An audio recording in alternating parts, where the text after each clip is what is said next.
ओम नमस्ते परम ब्रह्म नमस्ते परमात्मा निर्गुणाय नमस्ते व्यं सदुपाय नमो नमः ओम अखंडमंडलकारं व्याप्तजेनं चराचरं तत्पदं दर्शितजेन तस्मै श्रीगुरवे नमो नारायणं नमस्कृत्यं नरचैव नरोत्तमं देवीं सरस्वती व्यासं ततो जयमुदीरयेत् श्रीभगवतानां चं मुखस्खलितं अक्षरं त्र्यक्षरं महाबीजं अनन्तत निर्जायते चतुर्विंशति ब्राह्मणं चतुर्श्लोके च नारायणं नारदं दशमश्लोके व्यास चैव शतानि च अष्टादशसहस्रे सुकृता सत्यवतीसुता सुखाभ्यामुपदेशनं परीक्षित निजायेत् सुखपरीक्षितसंवादं नारद वसुदेवाय कविनिमिषसंवादं अवधूत जदुराजन कृष्णोद्धवसंवादं सुतसौनिकमुनिनं एतानि षोडशसंवादं भगवत भावुका जना नाम त्रिष्ठामि वैकुण्ठे योगिना हृदयेन च मद्भक्ता यत्र गायत्री तत्र त्रिष्ठामि नारद गोविंद गोविंद गोविंद पादुगळुचि मकरंद से मकरंद पान करी हेळे तरिले ब्रज नारी से ब्रज नारीଙ୍କ ପୟରେ ମନ ମୋ ଥାଉ ନିରନ୍ତରେ ମନ ମୋ ନିରନ୍ତରେ ଥାଉ ହା କୃଷ୍ଣ ବୋଲି ଜୀବ ଯାଉ ହା କୃଷ୍ଣ ବୋଲି ଯାଉ ଜୀବ ମୋତେ ଉଦ୍ଧର ରାଧା ଧବ ନମାମି ନମାମି ନମାମି ନମସ୍ତେ ଗୁରୁ ଅନ୍ତର୍ଯ୍ୟାମି नीलचक्र बारे अनावृचि अवधूत बाना से नीलचक्रे महाबाहु अदृश्य पददृश्य हेउ दया करिले जगन्नाथ पढ़िबि श्रीमद्भागवत मात्रा ओढ़ने जेते दोष त्राही करिबे पीतवास समस्त गोस्वाई कि मोर गोटिके गोटी नमस्कार। द्वितीय अध्याय श्री शुकवाच शुण परीक्षा मन स्थिर अद्भुत द्वार कान घरे गोविंद भुज दंड बड़े जादवे थान्ते सुख बड़े वासव आदि देवगणे तो जही सेवन्ते अनुक्षणे जही नारद थान्ते नीति कृष्ण महिमा भाव चिंते मूर्ति मनुष्य देह धरी से कृष्ण भाव परिहरी भाव विरंची जार नित्य पाद सेवन्ती हृदगते नारद मुनि दिन करे मिलिले वसुदेव घरे नारद आगमन भाव देखि मिलिले वसुदेव पवित्र जले पाद धोई आसने बसाइले नेई चरणे करी नमस्कार भावे बोइले यदुवीर धन्य जीवन आज मोर देखिली चरण तुम्भर तुम्भे जे लोक परित्राण ब्रह्मांडे भ्रम अनुक्षण पिता मातांक आगमन पुत्रंकु कल्याण जेसन विष्णु भक्ति जन देखि निर्मल हुए चर्म आखे भजन्तु देवंक चरिते जंतुंकु देवंक चरिते साधई सुख दुख सुख अर्थे से देव चरित प्रसाद साधुंकु न करे विषाद जेणु भक्त जन नित्य भावे भजन्ति प्राणीते मनुष्य सुख भोग चिंती नानादि देवता पूजन्ति देवे ताहांक उपकारे भजन्ति भक्ति अनुसारे स्वभावे देवे छायारत बसंती कर्म रआयत तेणु से कर्म अनुसारे प्राणी को तसु थान्ति वरे फलई कर्म मन अनुरमते प्राणी भुंजन्ति ए जगते विष्णु भक्त प्राणींकर जगते नाही आत्मा पर दया करन्ति सर्वलोके दिन हरन्ति दुख सुखे आज मु देखि तुम्भ पाद लभिले सकल संपद तथापि वैष्णवर धर्म विष्णु अर्पित जेते कर्म ଏହା ଶୁଣିବି ଇଚ୍ଛା ମୋର ପୁଛଇ କହ ଧର୍ମ ସାର ଯାହାର କଥନ ଶ୍ରବଣ ଜନ୍ମ ମରଣ ନିବାରଣ ପୂର୍ବେ ମୁଁ ତପ ଯୋଗ ବଳେ ସେବିଲି ବିଷ୍ଣୁ ପାଦ ତଳେ ବିଷ୍ଣୁ ଯାଚିଲେ ମତେ ବର ମୋର ଦୃଷ୍ଟ ବଳିଆର ମୋକ୍ଷ ନ ମାଗି ପୁତ୍ର ଆସେ पढ़िली मोह जड़ पासे एबे उपाय तुम्हें कर ଯେମନ୍ତେ ତୁଟେ ଭ୍ରମ ମୋର ବସୁଦେବର ବାକ୍ୟ ଶୁଣି ମନ ଆନନ୍ଦେ ବ୍ରହ୍ମ ମୁନି ମନ ଆନନ୍ଦେ ବ୍ରହ୍ମ ମୁନି ମନ ଆନନ୍ଦେ ବ୍ରହ୍ମ ମୁନି বলন্তি যদুবীর শুণ ধন্য এ বচন তোহর তোচিত ভাগবত ধর্মে কহি কল্পিলা পূর্ব পুণ্য কর্মে শুণ এ ধর্মর মহিমা কে কহি পারে গুণ সীমা যেবে শ্রবণে ଏହା শুনি মন বচনে পরিমাণী যদ্যপি গুরু বিপ্রদ্রোহী তহু পতিত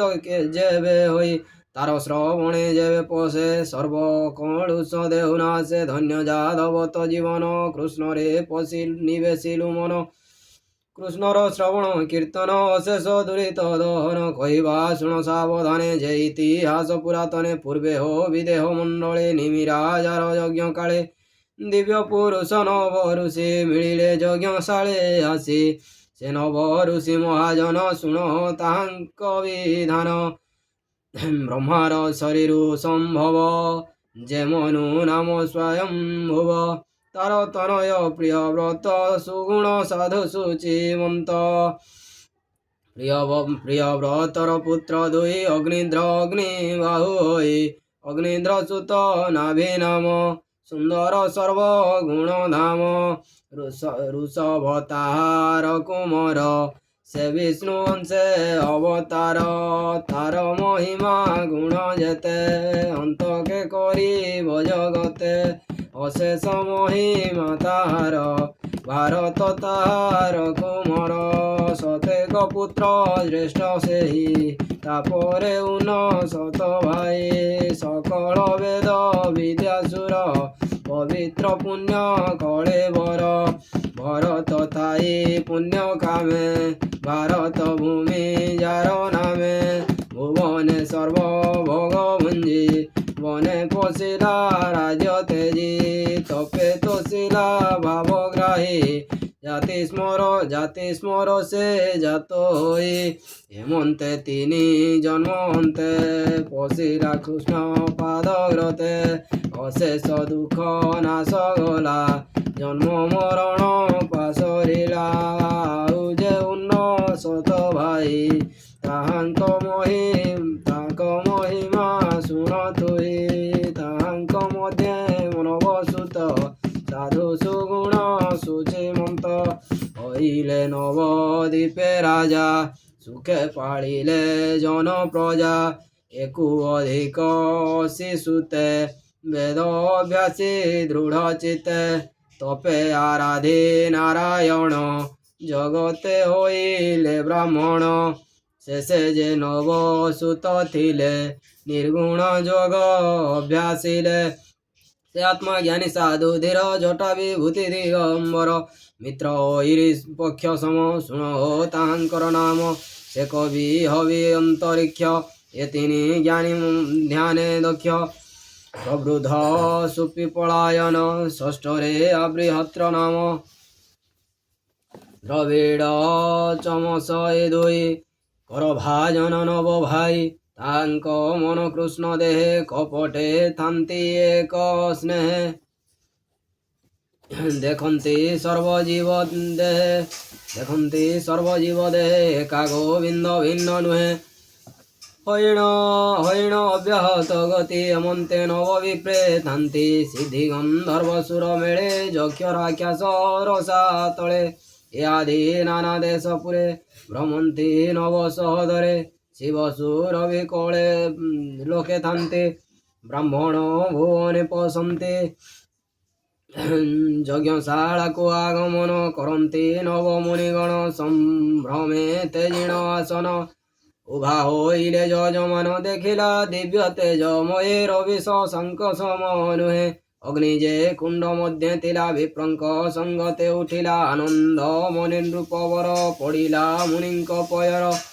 ପ୍ରଣାମ କରି ତାଙ୍କ ପାଦେ ଆସନେ ବସାଇ ଆନନ୍ଦେ କର ଯୁଗଳ ଶିରେ ଦେଇ ବୋଲନ୍ତି ନିସ୍ତରିଲି ମୁହିଁ ତୁମ୍ଭ ଚରଣ ଯୁଗ ଦେଖି ନିର୍ମଳ କରିବେନି ଆଖି ତୁମ୍ଭେ ଯେ ନବ ବିପ୍ରବର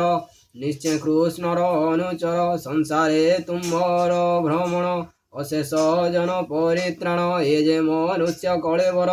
ଦୁର୍ଲଭ କ୍ଷଣିକ ଭଙ୍ଗୁର ତଥାପି ମନୁଷ୍ୟ ଶରୀରେ ଯେ ଭଜେ ଗୋବିନ୍ଦ ପୟରେ ତାହାଙ୍କୁ ଭଜନ୍ତି ସେ ପ୍ରାଣୀ ତରନ୍ତି ଭବ ତରଙ୍ଗିଣୀ କ୍ଷଣେ ନିମିଷେ ଲୋଭେଲେ ସେ ଯେବେ ସେ ସାଧୁ ଜନ ପାଶେ ଚିତେ ଚିନ୍ତଇ ବିଷ୍ଣୁ ଭାବ ତାହାଙ୍କୁ ବୋଲି ନିଧି ଲାଭ ସେ ଲାଭ ତୁମ୍ଭରି ବଚନ ଶୁଣ ମୁଁ ଯେବେ ଶୁଣି ତାରା ଜନ ଯେ ଧର୍ମ ଆଚରିଲେ ପ୍ରାଣୀ ନିଶ୍ଚୟ ଲଭନ୍ତି ଚକ୍ର ପାଣି ସେ ହରି ତାଙ୍କ ବସେ ଥାଇ ଏ ମାୟା ତାଙ୍କୁ ନ ଲାଗଇ ଏମନ୍ତେ ନିମି ବାକ୍ୟ ଶୁଣି ବୋଲନ୍ତି ନବ ମହାମୁନି ଶୁଣ ରାଜା ଏକ ଚିତେ ଯାହା କହିଲୁ ଭାଗବତେ କବି ବୋଲନ୍ତି ରାୟ ଶୁଣ ଯେ ଧର୍ମେ ଚିତ ମନିର୍ଗୁଣ ନାନା ପ୍ରକାରେ ହରି ପାଦେ ଯାହାର ଚିତ ପ୍ରମାଦେ ଭଜଇ ଜାଣି ବିଷ୍ଣୁ ମାୟା ସେ ହରି ତାଙ୍କୁ କରେ ଦୟା ବିଷ୍ଣୁର ଭୟ ଚରଣ ମଙ୍ଗଳ କୁଶଳ କଲ୍ୟାଣ ଅଶେଷ ଦୁଃଖ ନାଶ କରେ ନିତ୍ୟ ଯେ ବିଷ୍ଣୁ ନାମ ଧରେ ଦେହ ସମ୍ପଦ ଦ୍ୱାରା ସୁତ ଏଣେ ମୋହିତ ଯାର ଚିତ କାମ ସଂକଳ୍ପ ଦିନେ ଦିନେ ବଢ଼ଇ ବିଷୟ ଚିନ୍ତନେ ମାୟାରେ ମନ ଗୋଚର ଭ୍ରମଇ ଅଶେଷ ସଂସାର ବିଷ୍ଣୁର ଅଭୟ ଚରଣ ଅଶେଷ ମଙ୍ଗଳ କାରଣ ହରିଚରଣ ସେବା ଅର୍ଥେ ଯେବା ଉପାୟ ବେଦ ପଥେ ଭାବ ଭାବ ମନେ ଗୁଣି ମୂର୍ଖ ତରନ୍ତି ତାହା ଶୁଣି ଏ ଭାଗବତ ଧର୍ମ ସାର ଏ ଧର୍ମ ଲାଭ ଚକ୍ରଧର ଏଣେ ଯେ ଚିନ୍ତେ କୃଷ୍ଣ ପାଦ ତାହାକୁ ନ ପଡ଼େ ପ୍ରମାଦ ହୃଦେ ଗୋବିନ୍ଦ ପାଦ ଧ୍ୟାଇ ନୟନ ବୁଝିବେ गे ଧାଇଁ ପଥ ନ ଜାଣି ଯେବେ ହୁଡ଼େ ସେ ପ୍ରାଣୀ କେବେ ନ ପଡ଼େ ବେଦ ବଚନ ଧର୍ମଶାସ୍ତ୍ର ଏବେନି ବିପ୍ରଙ୍କର ନେତ୍ର ଏକ ନଥିରେ କଣା ହୋଇ ଦୁଇ ଅଭାବେ ଅନ୍ଧ ସେହି ହେମନ୍ତ ବିପ୍ର ଯେବେ ଚିନ୍ତେ ଦୃଢ଼େ ଭାବଇ ହୃଦଗତେ ତାହାଙ୍କ ମଙ୍ଗଳ ନାହିଁ ସକଳ ପାପ ସେ ତରଇ ଧର୍ମ ଭାଗବତ ମତ ଈଶ୍ୱର ବଚନ ନିର୍ମିତ ଏହା ଯେ ନ କରନ୍ତି ପ୍ରାଣୀ ଧର୍ମ ସଂଶୟ ମନେ ଗୁଣି ମନ ବଚନ ଦେହେ ଚିନ୍ତି ଯେ ଅନ୍ୟ ଧର୍ମ ଆଚରନ୍ତି ଜୀବର ସ୍ୱଧର୍ମ ଏ ଭାବ ହରିଚରଣେ ସମର୍ପିବ ଏ ଭାଗବତ ଧର୍ମ ଗୁଣ ଈଶ୍ୱର ବଚନ ପ୍ରମାଣ ଏଣେ ସକଳ ଜ୍ଞାନ ପାଇ ଅଜ୍ଞାନ ତମ କ୍ଷମ ଯାଇ ଶୁଣ ବିଦେହ ମହିପତି ଯେ ହରି ଭାବ ନ ଜାଣନ୍ତି ନାନା ପ୍ରକାରେ ତପ କରେ ସେ ପ୍ରାଣୀ ସଂସାରୁ ନ ତରେ ହରି ବିମୁଖ ପ୍ରାଣୀ ଯେତେ ସେ ଥାନ୍ତି ପଶୁଙ୍କ ସଙ୍ଗତେ ତାହାଙ୍କୁ ମୋହେ ବିଷ୍ଣୁ ମାୟା ବିଷୟାର ସେ ବଢ଼େ ସ୍ନେହା ଦେହକୁ ବସ୍ତୁ ପ୍ରାୟ ମଣି ବରଇ ବୈରୀ ମିତ୍ର ନ ପ୍ରମାଣୀ ଭ୍ରମଇ ଶୋକ ମୋହ ପଥେ ଅଜ୍ଞାନ ଭ୍ରମ ବୁଦ୍ଧି ଗ୍ରସ୍ତେ ତେଣୁ ସଂସାର ମୋହେ ପଡ଼ି ଦୁଃଖ ସଙ୍କଟେ ଥାନ୍ତି ଯୋଡ଼ି ଯାର ମାୟାରେ ଏତେ ଗତି ଏ ଭାବ ବୁଦ୍ଧ ଜନେ ଚିନ୍ତି କୃଷ୍ଣ ଭଜନ୍ତି ଏକ ମନେ ନିର୍ମଳ ଧର୍ମ ଆତ୍ମଜ୍ଞାନେ ମନେ ଭାବନ୍ତି ଜ୍ଞାନ ଲାଭେ ଯେ ଶନେ ଗୁରୁ ଶିଷ୍ୟ ଭାବେ ଜୀବ ଜ୍ଞାନ ଭାବ ଦେଖ ଦୁଃଖକୁ ମନେ ମହାସୁଖ ଯେ ଶନେ ସ୍ୱପ୍ନ ମନରଥେ ଭ୍ରମଇ ନିଦ୍ରାର ଆୟତେ ମନଇ ସତ୍ୟ ପ୍ରାୟ ତାହା ନିଦ୍ରା ବୋଧନେ ସର୍ବମାୟା ଏ ମନ କୃଷ୍ଣ ପାଦେ ଦେଲେ ଏ ମାୟା ନ ଲାଗଇ ଭଲେ ଦୁର୍ଗମ ପଥ ଏ ଭଜନ ଭଏ ଭାଜନ୍ତି ଯୋଗୀ ଜନ ଏବେ କହିବା ଶୁଣ ରାୟ ଯେ ହରି ଭଜନ ଉପାୟ କୃଷ୍ଣର ଜନ୍ମ କର୍ମ ଯେତେ ନାନା ଚରିତ ଏ ଜଗତେ ଶ୍ରବଣେ ସ୍ମରଣେ ମଙ୍ଗଳ ତାରଇ ଭୁବନ ମଣ୍ଡଳ ସେ ନାମ ଭାବେ ଚିତ ଯୋଡ଼ି ହୃଦରୁ ଲାଜ ଭୟ ଛାଡ଼ି ଉଚ୍ଚେ ଡାକିବ ନାମ ଗୁଣ ସ୍ୱଭାବ ସକଳ ଶ୍ରବଣ ଆନନ୍ଦେ ତୋଳିବେ ନିକର କଣ୍ଠ ଗର୍ଜନ ଉଚ୍ଚ ସ୍ୱର উন্নত প্রায় নৃত্য করে লোক ব্যবহার পরিহরে জগত সমীরণ জ্যোতি যেহবা সলীল ধরিত্রে নদী সরিত তরুগণ পর্বত স্থাবর জঙ্গମ ଏସବୁ କୃଷ୍ଣଙ୍କ ଶରୀର ଜନ୍ତୁଙ୍କ ବାହ୍ୟ ଅଭ୍ୟନ୍ତର ନିଶ୍ଚୟ ଜାଣି ଦୃଢ଼ ଚିତ୍ତେ ପ୍ରଣାମ କରୁଥିବ ନିତ୍ୟ ଅମୃତ ବିନୟ ବଚନେ କହିତ ଶିବ ପ୍ରାଣୀ ମନେ ଏଭାବେ ଲୋଭେ କୃଷ୍ଣ ପାଦ হরই বিষয়া বিষাদ এভাবে পূর্ব তপ ফলে জন্ম এই ভারত মণ্ডলে নির্মল জ্ঞান ভাব যেতে যেবে চিন্তই হৃদগতে দুর্লভ কর্ম এ বচন যে করে শ্রবণ কীর্তন অনেক জন্মে ଏହା ସାଧି ନିଗମ ବାକ୍ୟ ଏ ପ୍ରସିଦ୍ଧି ଶୁଣ ହେ ରାଜା ମନ ଦେଇ ଉତ୍ତମ ଶିଷ୍ୟ ଏହା କହି ଭକତି ଯୋଗେ ପ୍ରାଣୀଙ୍କର ଶ୍ରବଣ କୀର୍ତ୍ତନ ଗୋଚର ଏଣେ ସେ ତତ୍ତ୍ୱ ଜ୍ଞାନ ସ୍ମରେ ବିଷୟ ରସ ନ ସୁମରେ ବଢ଼ଇ ଦିନେ ଦିନେ ଜ୍ଞାନ ଜନ୍ତୁଙ୍କ ଭଜନ ଯେ ସନ ଅନ୍ନ ଭଜନ ପ୍ରତିଗ୍ରାସ ক্ষুধা পিপাসা হুয়ে নাশ সন্তোষে ত্রুটি পুষ্টি লোভে নিদ্রা আনন্দ সুখ লাভে কৃষ্ণ ভজন মই এই মতে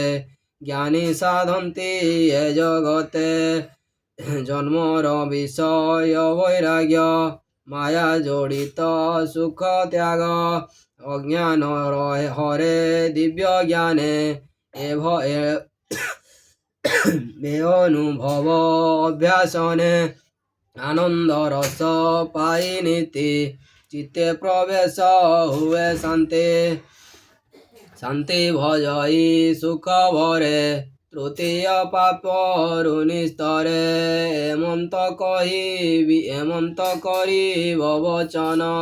শুনিবি দেহ তসমন সুখ সংকল্পে নৃত্য কৃত্য কহিবি জগন্নাথ সুখ সংকল্পে কৃত্য কহিবি জগন্নাথ इति श्रीमहाभागवते महापुराणे परमहंस्यां सहितं वैयासिकां एकादश स्कन्धे निमिनव विप्रसंवादे नाम द्वितीयोऽध्यायः।